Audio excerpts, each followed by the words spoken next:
ছেলেটা তো খুব ইয়াং। আমার স্বামীটাও তো গত 5 বছর বিদেশ থাকে। আমি যে কত কষ্টে থাকি।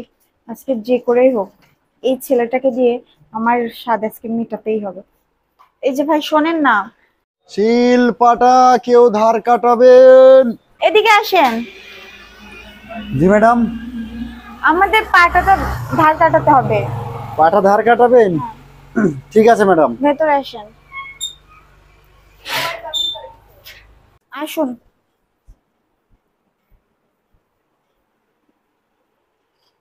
কই আপা নিয়ে আসেন। আরে আনছি, আপনি একটু বসেন না। ও আচ্ছা।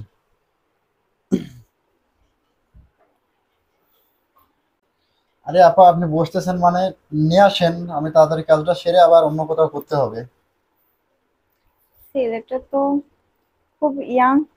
আমার স্বামীটাও তো গত 5 বছর বিদেশ থাকে। আমি যে কত কষ্টে থাকি।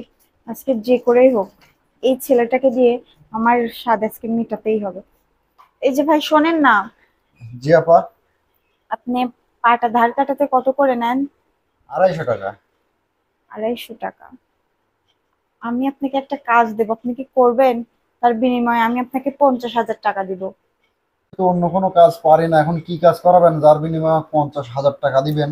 আরে এত ব্যস্ত হচ্ছে একই কিসের একই জন্য? আপা আপনি। চুপ। আমি তো বলছি এই কাজ জানতে হবে না, এই কাজ কম বেশি সবাই জানে। হ্যাঁ, আমি তো আছি। কি হলো, আপনি কি রাজি আছেন? আপা আমি বুঝতেছি না আসলে কিছু। আসলে জানেন, আমার স্বামী না গত 5 বছর বিদেশ হয়েছে। আমি তো একটা অল্প বয়সী মেয়ে, আমি যে কত কষ্টে বাড়িতে থাকি। আপনি বিষয়টা বুঝতে পারছেন হয়তো। আপনি যদি আমাকে কয়েক ঘন্টা সময় দিতেন, তার বিনিময়ে আমি আপনাকে 50,000 টাকা দিব। আরে আপা হাত ছাড়েন তো আপা, আসলে এগুলো আপনি কি বলতেছেন? আমি এই সকল কাজ করব না আপা, এইগুলো তো পাপ। ও, বুঝতে পারছি। এই নে, 1 লাখ টাকা। তুই আমার কাজটা করে দিয়ে যা প্লিজ। তোকে আমি 1 লাখ টাকা দিতেছি। না না আপা, টাকার লোভ দেখায় আমাকে হবে না আপা, আমি এই কাজ করব না আপা। তোর আরো টাকা লাগবে? দাঁড়া, এই নে, আরো 1 লাখ টাকা। তোকে আমি 2 লাখ টাকা দিলাম। তুই আমার এই কাজটুকু করে দিয়ে যা।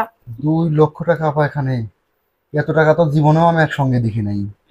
না না আপা, এই টাকার লোভ দেখায় আমাকে হবে না আপা। আমি এই যে আপনার টাকা নেন আপা, আমি এই পাপ কাজ আমি করবো না আপা। বুঝতে পারছি। ধর, তোর টাকা কম হয়েছে না? এই নে, আরো 1 লাখ টাকা। তাও তুই আমার কাজটা করে দিয়ে যা। 3 লক্ষ টাকা? আসলে আমি তো এত টাকা কোনোদিন একসঙ্গে দেখিও নাই, আমি কাজ করে খাই 250 টাকার। কোনোদিন হয় না। আর এই টাকাটা হলে আমার ভবিষ্যতে অনেক কিছু করতে পারবো। আর কি হলো? হ্যাঁ হ্যাঁ আপা, আমি আমি রাজি আপা, কি করতে হবে বলেন আপা, চলেন। ঠিক আছে, আমার সাথে আমার বেডরুমে আয়। চলেন আপা।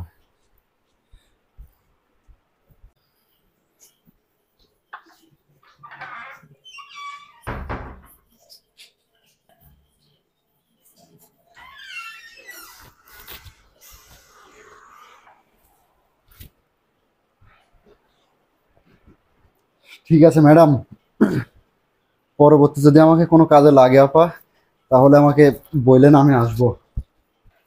ঠিক আছে, যা।